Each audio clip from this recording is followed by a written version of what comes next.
رفتہ رفتہ بازاروں میں رش اور ہجوم ہوتا جا رہا ہے۔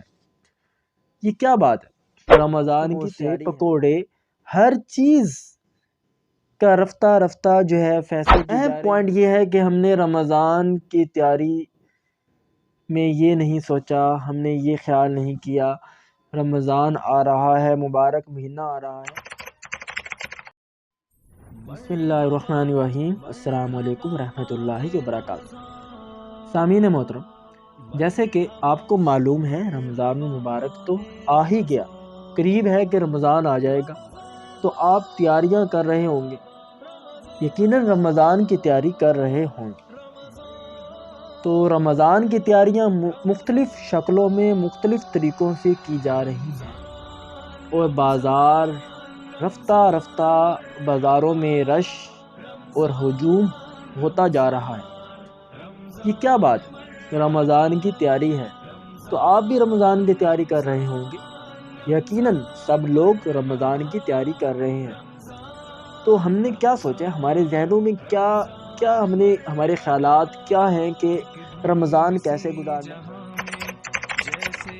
اب جی یہ ہونا، ایک تو جامع شیریں کی بوتل ہونی چاہیے، ایک گلاس پانی ہونا چاہیے، ٹھنڈا گلاس کا پانی ہونا چاہیے تاکہ ہم افطار کریں۔ بھائی پکوڑے ہونے چاہیے، دہی بلے ہونے چاہیے، بریانی ہونی چاہیے، فروٹ ہونا چاہیے، مختلف قسم کا فروٹ ہونا چاہیے۔ گمان کر رہے ہیں، اور وہ چیزیں جو پورے 30 دن ہیں، مہینے کے 30 دن ہیں، رمضان کی تیاری کر رہے ہیں کہ یہ چیزیں ہونی چاہیے، فروٹ میں یہ ہونا چاہیے، سبزیوں میں یہ ہونا چاہیے، سموسے، پکوڑے، ہر چیز کا رفتہ رفتہ جو ہے فیصلے کی جا رہے ہیں اور انہیں رکھا جا رہا ہے تاکہ وہ جو ہے ان چیزوں سے لطف اندوز ہوں اور رمضان کو افطار کریں۔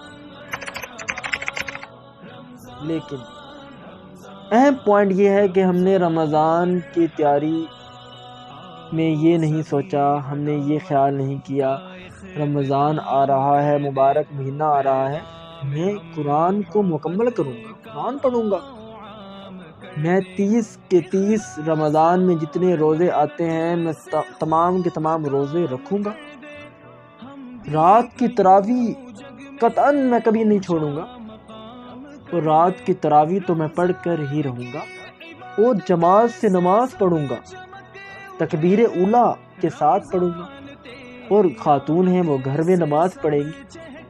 یعنی کہ اس طرح کے امور ہم بنا نہیں رہے، بلکہ ہم کہہ رہے ہیں جی کھانے کے لیے کیا ہونا چاہیے، پینے کے لیے کیا ہونا چاہیے، افطار میں کیا ہونا چاہیے، سحری میں کیا ہونا چاہیے۔ یہ فیصلے نہیں کیے بھئی ہم نے صبح ذکر اذکار کیا کرنے ہیں، پھر ہم نے ظہر کے بعد کیا ذکر اذکار کرنے ہیں، عصر کے بعد کیا ذکر اذکار کرنے ہیں، مغرب کے بعد کیا ذکر اذکار کرنے ہیں، اور رات کو ہم نے کیا ذکر اذکار کرنے ہیں۔ پہلا عشرہ، دوسرا عشرہ، تیسرا عشرہ، یہ 3 عشرے ہیں، یہ گزر جائیں گے، اور آپ تسبیح ہاتھ میں لے لیجئے اور اللہ کا ورد، اور کوئی زبان خالی نہ رہے۔ یہ مہینہ سیزن کا ہے، اور سیزن جب ہوا کرتا ہے تو لوگ جو ہیں بازار لگا لیتے ہیں اور اپنے نفع اور فائدہ اٹھاتے ہیں، تو آپ بھی فائدہ اٹھا لیجئے۔ آ گیا رمضان، آ ہی گیا، قریب ہی رمضان آ جائے گا، اور آپ لطف اندوز ہو سکتے ہیں۔ آپ رمضان میں لطف اندوز بھی ہوں اور جو ہے اعمال بھی خوب کریں، تاکہ جو ہے اللہ رب العزت ہمیں بخش دے۔ تو اللہ تعالیٰ سے دعا، اللہ تعالیٰ مجھے اور آپ کو ان تمام باتوں پر عمل پیرا ہونے کی توفیق عطا فرمائے۔ خدا زندہ باد اسلام۔